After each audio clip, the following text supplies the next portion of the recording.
Bismillahirrahmanirrahim.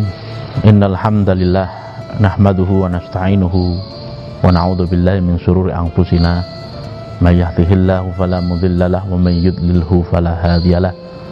Asyhadu an la ilaha illallah wa asyhadu anna Muhammadan abduhu wa rasuluhu wa khataman nabiyyin.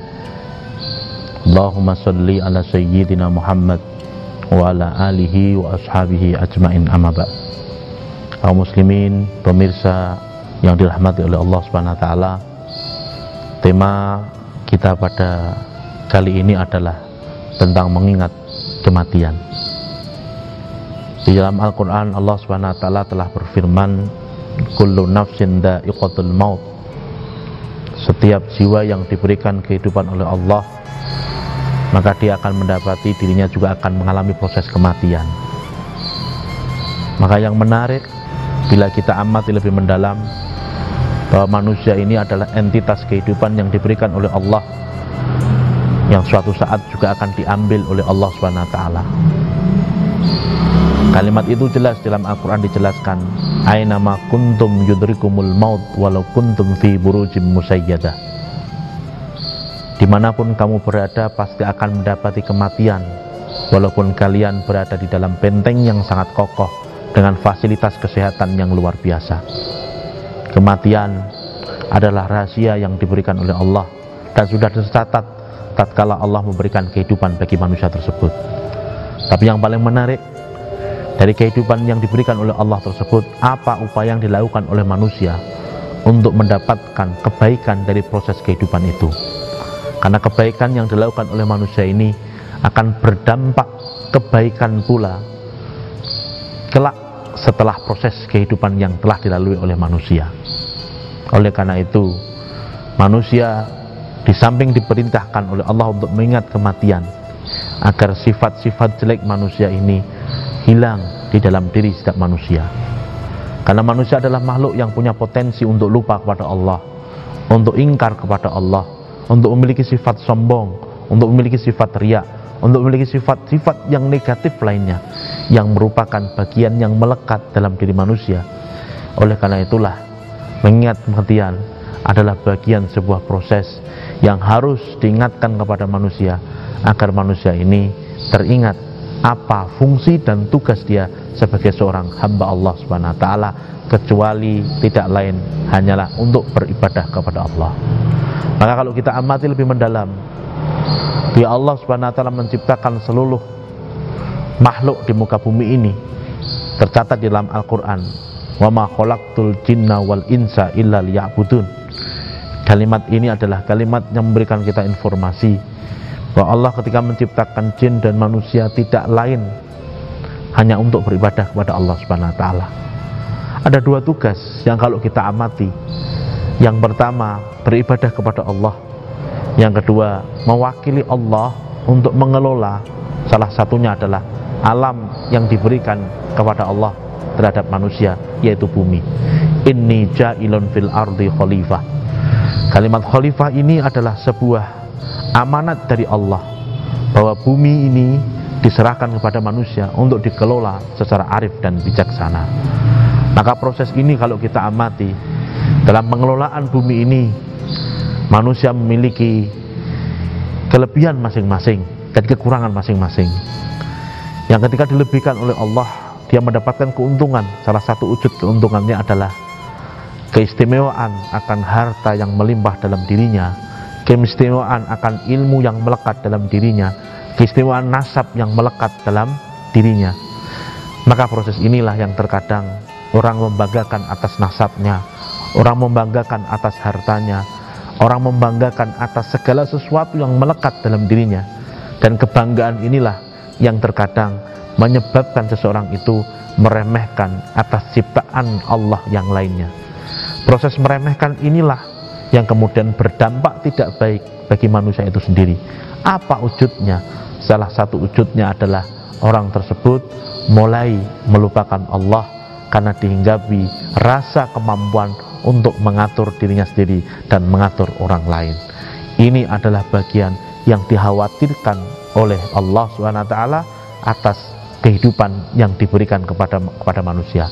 Apa wujudnya? mulai lupa terhadap zat yang telah memberikan keistimewaan bagi manusia. Kaum muslimin, pemirsa yang dirahmati oleh Allah Subhanahu wa taala. Maka mengingat kematian merupakan wasilah bagi manusia untuk mendapatkan kebaikan. Maka kebaikan itu harus diciptakan sebagai wujud orang tersebut akan diberikan kemuliaan oleh Allah, tidak hanya di dunia ini tapi di alam yang selanjutnya. Maka salah satu wujudnya untuk mengingatkan kematian, manusia dianjurkan untuk melaksanakan ziarah kubur.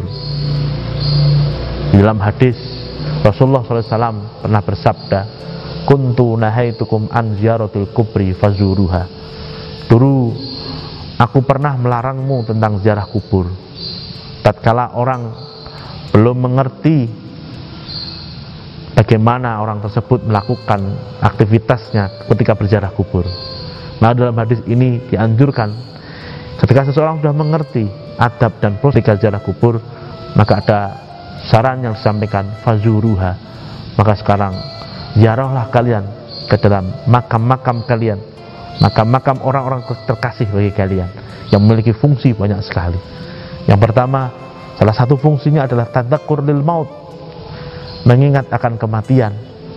Dan setiap orang mati butuh persiapan, baik persiapan yang akan ditinggalkan dan persiapan ketika berhadapan kepada Allah Subhanahu wa taala. Apa yang harus ditinggalkan ketika mati? Salah satunya kalau dalam hadis dilihat ada 3 amal yang bisa dibawa mati seseorang. Idza mata al insanu inqata'a min amali illa min salasin. Apa itu wujudnya? 3 hal itu, shadaqatun jariyatun, sedekah jariah, ilmun yuntafa'u bih, ilmu yang bermanfaat. Yang ketiga, awwalatun sholihun yad'ulah, anak yang soleh yang mampu mendoakan kedua orang tuanya.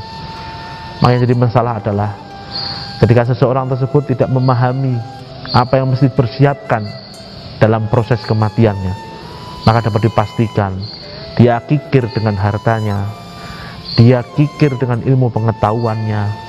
Terlebih lagi yang paling parah, dia tidak memiliki anak soleh sebagai bekal untuk menghadapkan kepada Allah Subhanahu wa taala. Maka orang melakukan ziarah kubur ini salah satu upaya untuk mengingat pada proses kematian, karena kematian itu pasti akan datang kepada siapapun, di mana Allah telah memberikan kehidupan bagi orang tersebut. Selain daripada tadzakur lil maut, ada fungsi yang lain. Salah satunya adalah mampu menghilangkan sifat sombong yang melekat dalam diri manusia. Karena sifat sombong inilah yang mampu menyebabkan seseorang ini memiliki sifat takabur terhadap dirinya maupun terhadap orang lain. Kaum muslimin, pemirsa yang dirahmati oleh Allah Subhanahu wa taala. Selain daripada proses menghilangkan rasa sombong, yang paling penting lagi adalah birrul walidain, bakti anak terhadap orang tua yang telah meninggal. Maka disinilah ada upaya yang dilakukan oleh orang yang hidup. Salah satunya adalah mendoakan orang yang telah tiada, bentuk daripada transfer kebaikan terhadap orang yang telah mati. Maka proses inilah siapapun manusia yang masih hidup diminta untuk mengingat kematian, agar kematian ini menjadi bekal dia menjadi manusia yang lebih baik dalam proses menjalankan kehidupannya. Maka lain halnya ketika seseorang tersebut ketika tidak mengingat kematian, dipastikan orang tersebut akan menjadi orang-orang yang akan lupa terhadap nikmat Allah, lupa pada pencipta kenikmatan, dan lupa terhadap kebutuhan yang harus dipersiapkan orang tersebut ketika menghadap Allah Subhanahu wa taala. Pemirsa yang dirahmati oleh Allah Subhanahu wa taala, dengan tema mengingat kematian ini mengingatkan kita tugas kita kepada Allah Subhanahu wa taala.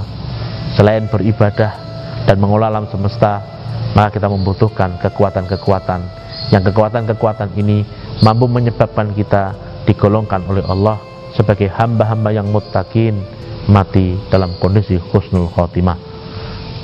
Sekian dari saya, kita bertemu lagi pada kesempatan berikutnya. Wallahu muwaffiq ila aqwamit thoriq. Assalamualaikum warahmatullahi wabarakatuh.